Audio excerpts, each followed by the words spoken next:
Let me introduce you to our first keynote speaker today, Poornima Seetharaman. Poornima has been part of the gaming industry for over 15 years and essayed roles varying from game designer to producer to studio head and an entrepreneur. She has been part of companies like India Games, Disney India, Jumpstart, GSN Games, etc. She is currently a director of design at Zynga. She is a Women in Games ambassador and also a Hall of Fame inductee at the Global Women in Games Awards 2020, making her the first Indian game developer to receive such an honor. It is my pleasure to invite Poornima for her talk.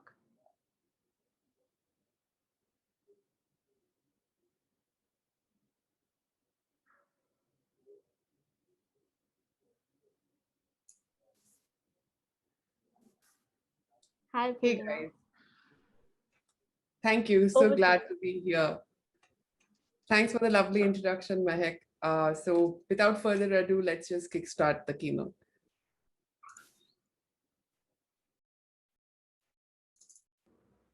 All right, are you able to see the screen?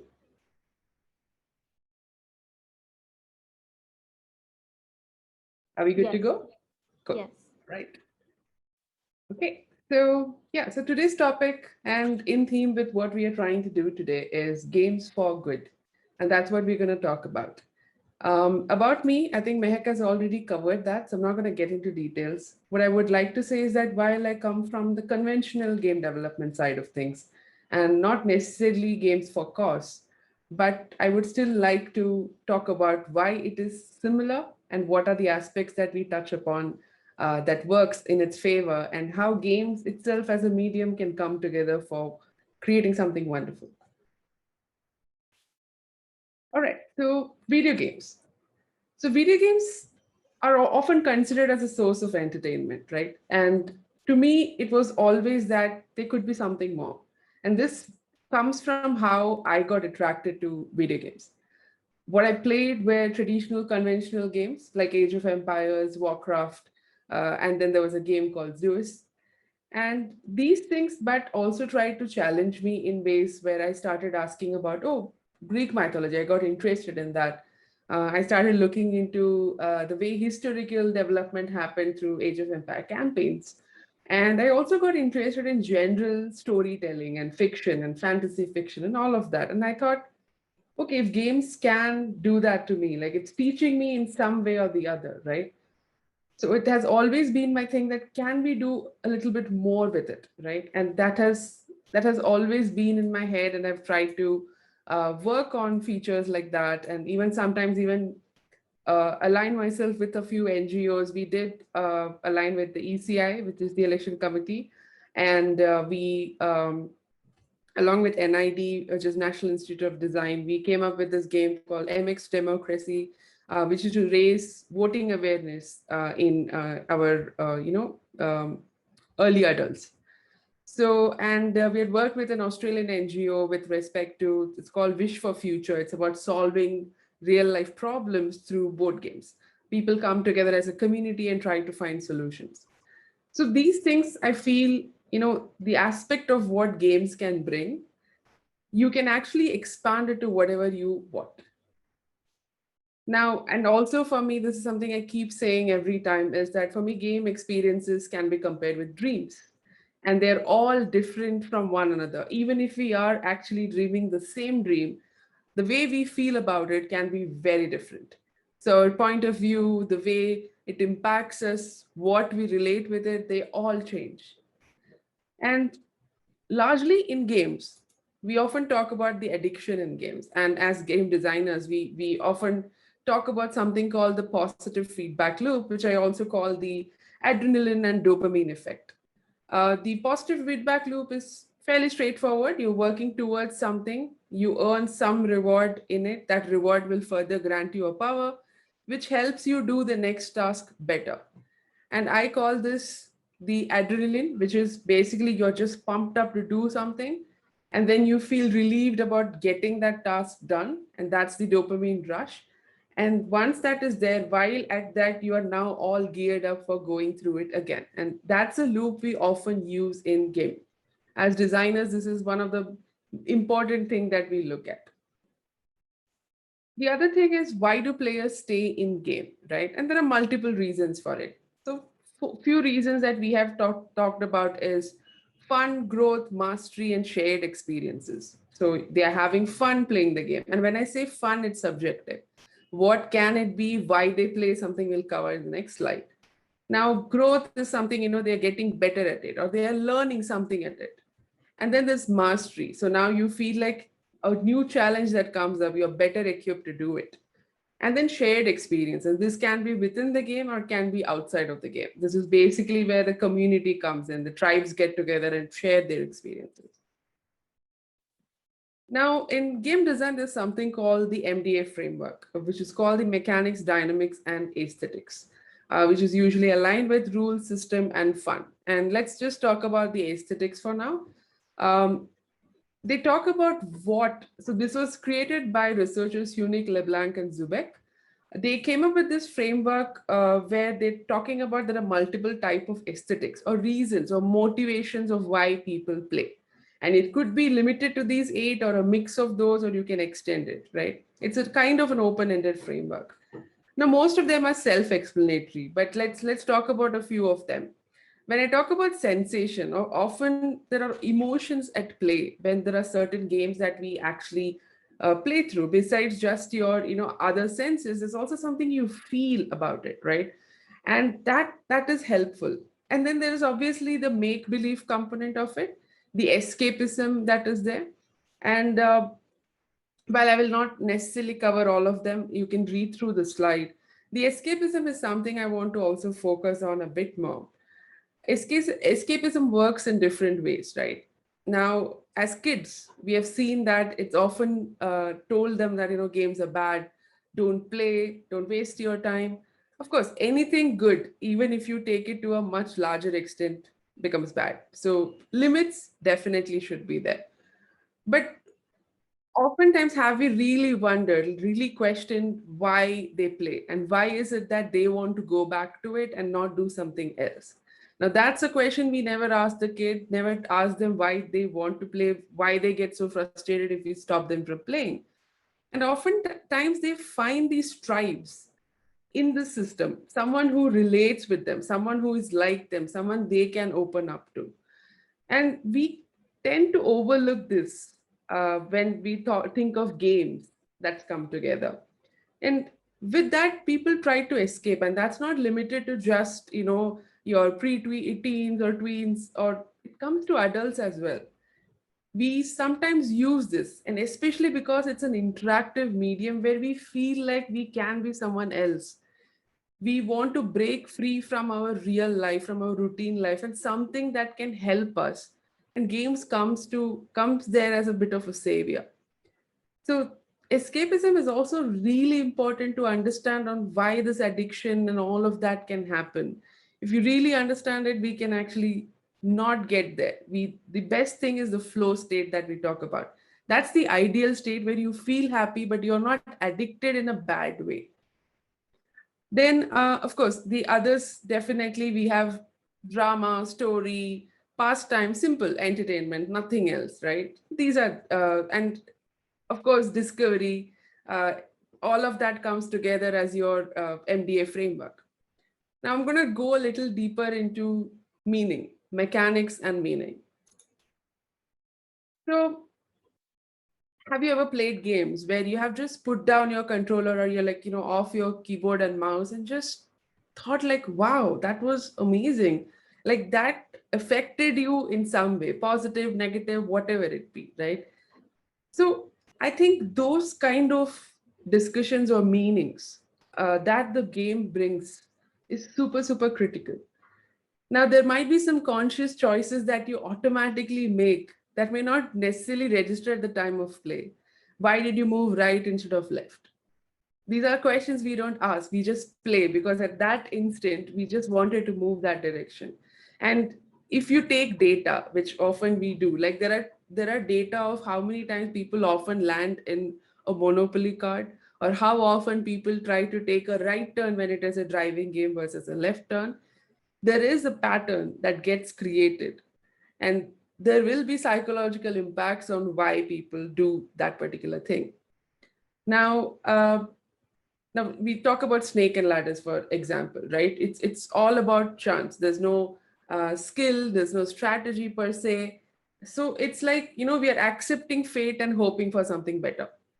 There is some level of additional meaning coming through. And obviously, when Snake and Ladders had started, it was more about, the virtues and sins versus what it is right now, which is snakes and ladders, or shoots and ladders, whichever way you want to do it. Now, there are multiple ways you can look at mechanics of meaning. There's a game called Thomas Was Alone. They have just boxes in the entire game, but they are personifying these boxes. And after a point, you start connecting with them. And they are just mere boxes visually, but you start relating with their story. You're rooting for them, you are wanting to help them. These kind of things that derive from mechanics and a very light narrative that comes through it. So let's talk about a bit more about narrative.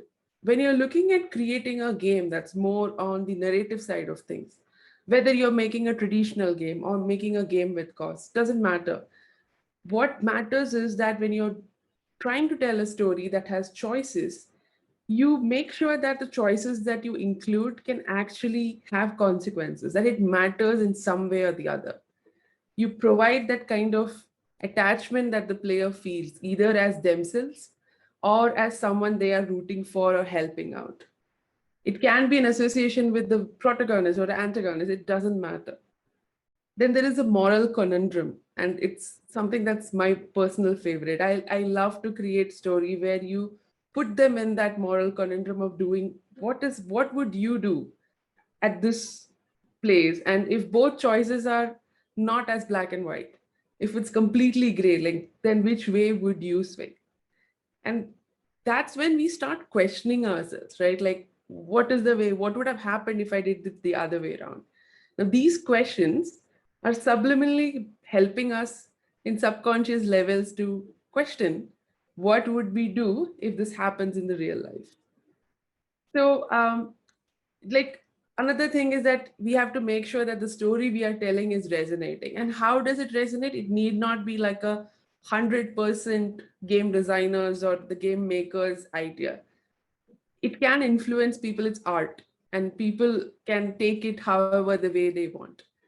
But if they can align, if there's a metaphorical statement in it and they are able to relate with it, it's great.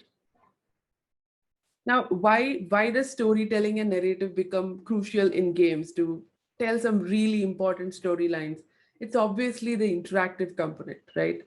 You read a book, you're imagining something, you watch a movie, you feel like, and you often talk about like when you're retelling a story from a book or from a movie, you're always talking in third person. But when it comes to a game, you'll be like, oh, I went there and I found this.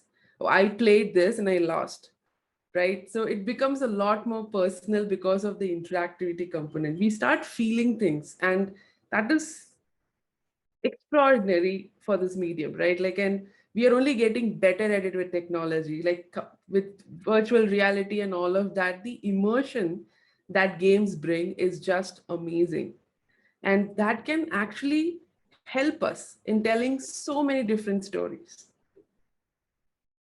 Now, food for thought, recollection value, right? Like we are talking about like movies, I think are a great example. There is a series called Nerd Writer where they talk about how David Fincher hijacks your eyes, right? How even the camera movement, you feel like you're part of the movie. And imagine that in games, recreating that is much, much easier and making it even feel way more interactive than what he does in movies, right? And the other things you should be considering while you're trying to say a story is, who are you? Who is the player, right? Are you observing it as a passive participant or an active participant? Is this happening to me? Or am I the person who can make changes into the system? And how that narrative will change will also depend a lot on how you're going to do this. And oftentimes it's great to segregate between two things, which is story versus mechanics. What kind of game are you trying to make? If it is story based, then where is the importance and how do you align these mechanics? I have a few examples later where I'll tell you about how some of them have managed to successfully marry the story versus mechanics part in their games. And then, of course, the most important thing when we are making a game is us versus the consumer, right? And that's something we have to keep in mind no matter the kind of game that we are trying to make. We have to wear both shoes and see like, would they consume this? And if so, is it really the story we want to tell? Is that coming across? And then we are doing great, right? So these are some of the elements to think about when we are designing or even sometimes even consuming the game, to ask these questions on why I went this way, what made me pick that choice. Sometimes it could be at random, but after a point, you will see a pattern emerging. Now, how can games impact? There are multiple ways that games can impact, and I've just categorized 4 here for very quick reasons. So, first one for me is indirect and subliminal, right? So, there are games where they are not necessarily telling you something, a cause or anything about or serious aspects of it in a direct fashion at all. It's pretty subliminal. It's a very indirect way of doing it. A lot of metaphorical underlying themes and all that comes into picture. Then we also have something that's theme based. You know, you're either inspired by history, so you either recounting everything as is from history or mythology, or you're using elements from it and creating your own fantasy based on that era or that setting. Then, of course, we have direct, which is literally made for causes, which we will cover a few examples of that as well, which you clearly know that this is the subject you have to deal with. And some of these subjects we cannot purely gamify. They are serious issues that we have to tackle. There is no two way about it, right? So in those cases, we don't have any alternative to go in an indirect or subliminal way. We can minimize some aspect of it, but largely it's the cause that we have to go with, no matter how uncomfortable it may be. Then comes community. And I keep bringing communities because this is beyond games. Sometimes the impact of these games can be way above what even the designers or the makers thought of. It can spiral into something so much larger than what they have ever imagined when they were creating it in the first place.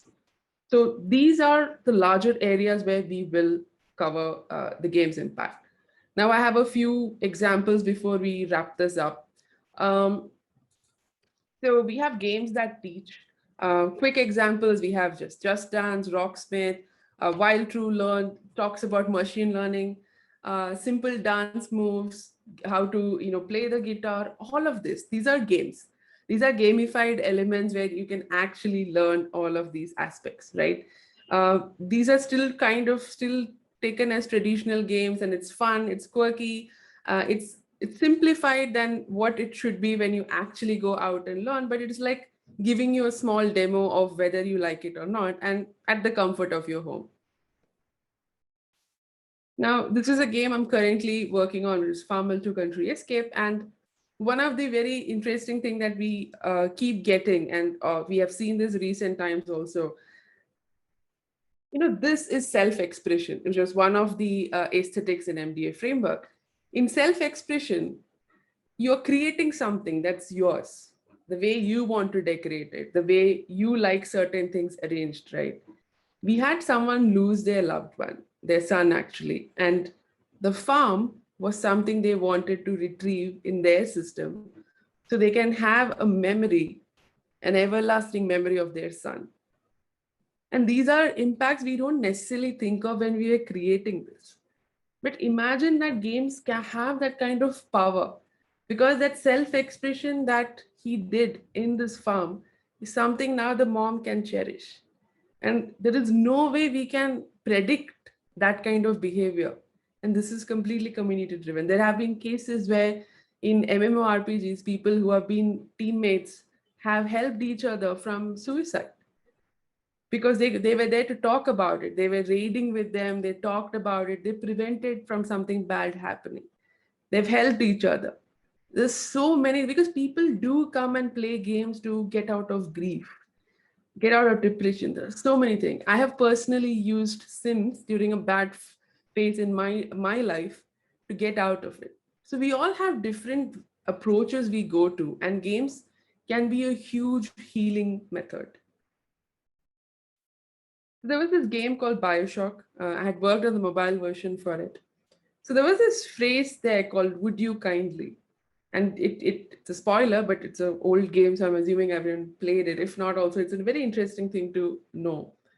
Um, so "Would you kindly" is like a phrase that was programmed. It is a trigger response which you control the player, and the player, that is us, we know that much later, that we have been tricked and we have been controlled through this phrase.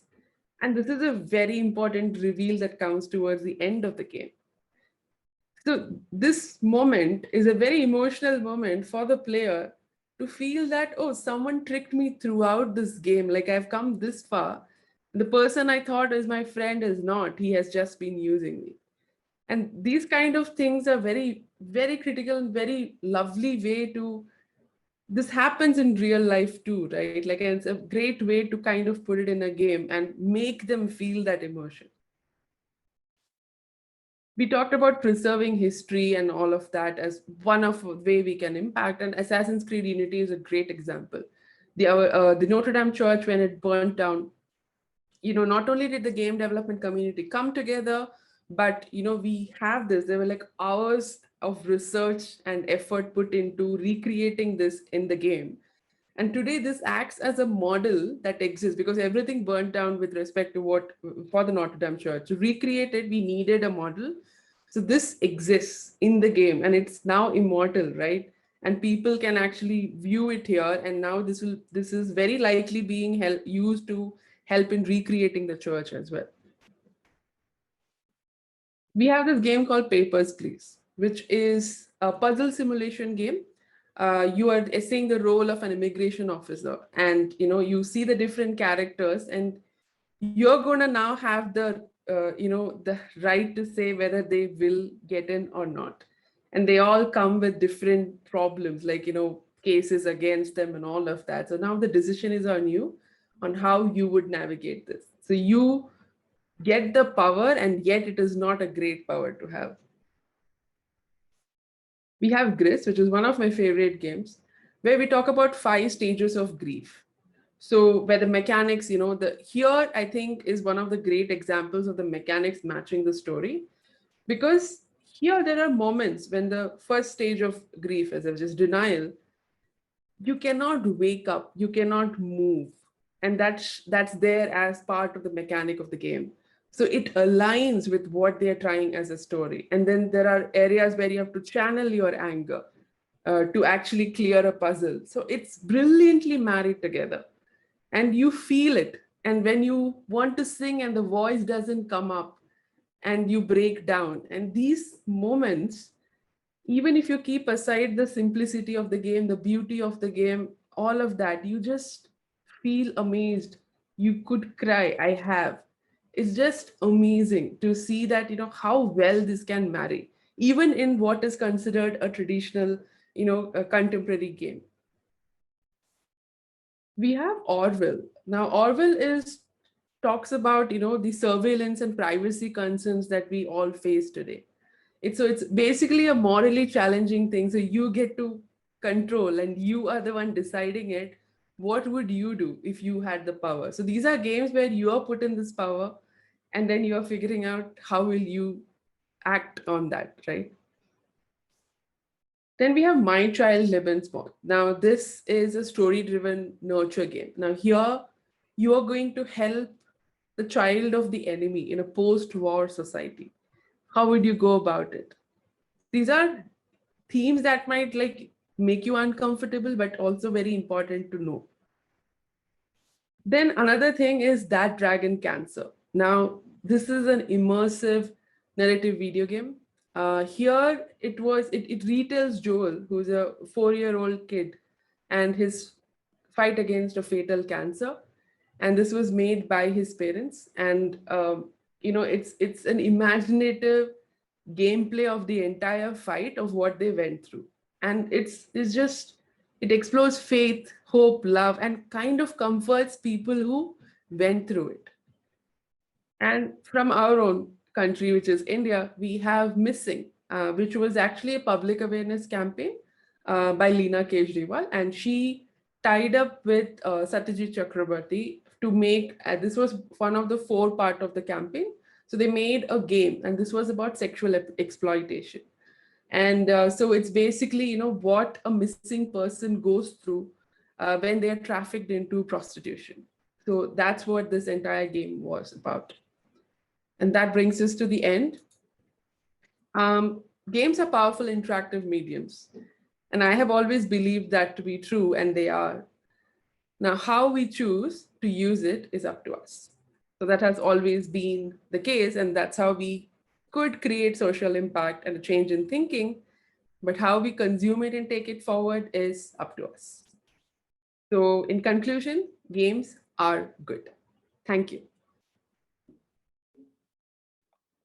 Thank you, Poornima, for that very, very wonderful perspective you've given us to a whole new world of games. You've touched upon games as dreams, your very first analogy. You've touched upon narrative, storytelling, emotion. And I think, like, I'm sure our viewers will agree that, especially in the Indian culture, when we've talked of games, it's mostly about, it's a form of entertainment or it's a form of distraction. But I think with the way you've given us these examples, there's a entirely new perspective we've missed out on. In fact, one of our audience comments, Patrice, she says that storytelling is a big part of so many of our cultures, that embedding this within a game to aid in psychosocial transformation is such a good approach. Yes, absolutely. We have 2 questions for you, Poornima. The first one is, could you elaborate on how storytelling can help build empathetic connections between the game and gamers?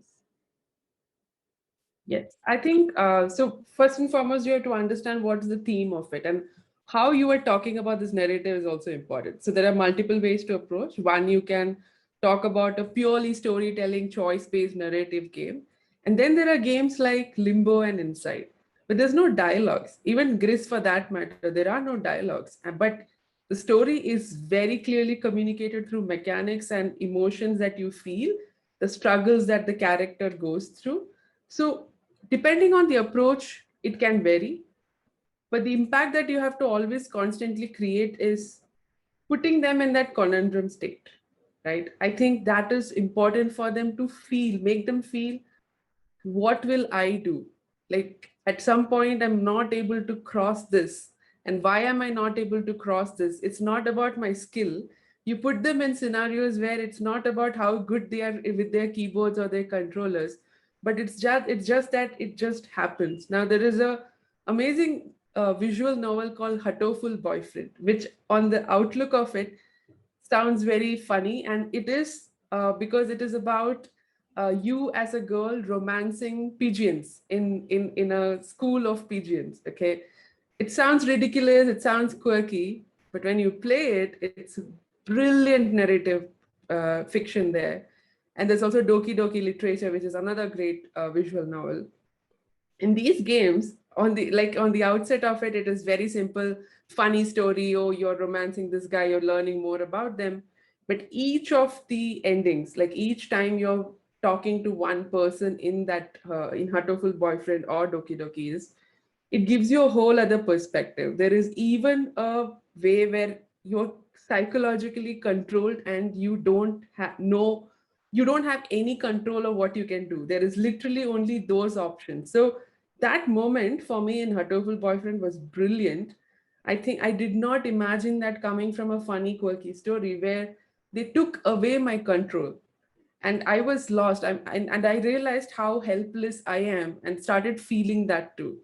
So I think it's all about putting them in that state where you can start telling them that story. And even in Limbo, for that matter, there is one object that, when you wear it, you don't have control, you start going back automatically. Through mechanics also, you can make that. So I think very important thing is take the player's control away. It's super important. And then if you're doing a positive spin on it, give them a free flow of state, which happens in Journey. Like it's a simple sliding sequence, and I just enjoyed it. I just left my control and I was just happily sliding through it and enjoying life, right? So these kind of moments you have to put in the game, and the conundrums and the positive where you just blank out and don't do anything. I think they automatically start focusing more on aligning themselves with the story.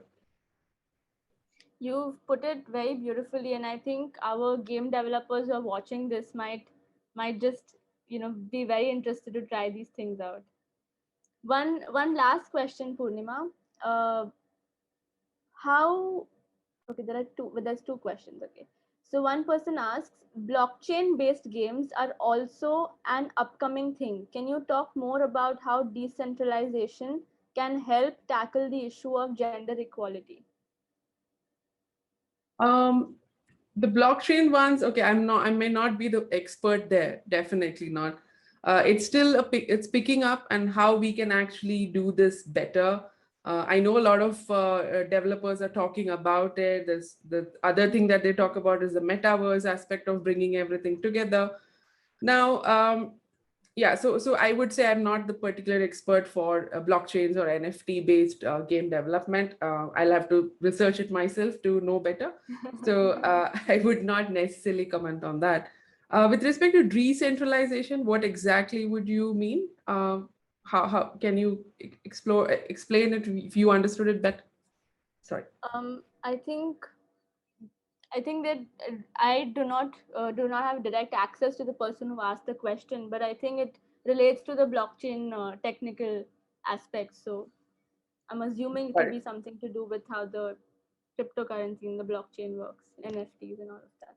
Got it. Now that's an interesting thing to explore. If that is somehow helping gender sensitivity issues, then that's something I'll also have to read up on. But Mhm. yeah, if it is that, then I'll have to read up on it. If it's something else, maybe I could have answered. But yeah. All right. Another question. How do we tackle ableism in gaming? Most games are not accessible for disabled persons. So, what approach or framework change is required for making games enjoyable for them as well? Very good question. Yeah, this is a brilliant question. And to be honest, so there are two parts to it. I'm going to be very frank, right? Why it is not happening is also because it's a business at the end of the day. And when it comes to business, you're going to obviously look at the majority people who are going to consume this. And there's no, again, there is no hiding in this, right? Everyone knows that's how it works. But there are technologies that are coming through which can change this, right? Like we are talking about things that you can control without moving certain axes, and depending on different physical disability, we can actually make it happen. For example, even VR for that matter is something that you can actually, people who cannot move can still use a VR headset and experience the whole thing. Like a roller coaster ride, for example, is something old people, of physically disabled people, most of them at least, cannot go in real life, but through VR you can actually do it. So I think it has to be like a great marriage of technology as well, because independently just the developer may not be able to do it. Like for instance, some of the things we can do is like have a colorblind mode, right? Now those are things as a developer we can still go ahead and do it, but if largely consoles and mobiles and PCs are the platforms where you actually end up consuming these games, then we are also limited by the technology aspect of it. Versus now with VR and other things, it's getting a whole lot better. VR is also used in like physiotherapy and all of that. So when technology advances, we will also be able to provide that extra bit. Otherwise, creating an entire setup for that, we will need a good amount of funding coming from. There are companies that are doing that so that everyone can consume, and games should be consumed by everyone, right? It's a wonderful thing. Everyone should be able to enjoy it. But yes, the cost that is there is the main blocker for us. Yeah. The Like you mentioned, the business angle, the funding angle, and as we move with technology, we might just be able to make games more and more accessible. Yeah. On that note, Purnima, I would like to thank you so much for coming and giving us your insights on how games can be used for good. Thank you so much. It's wonderful to be here.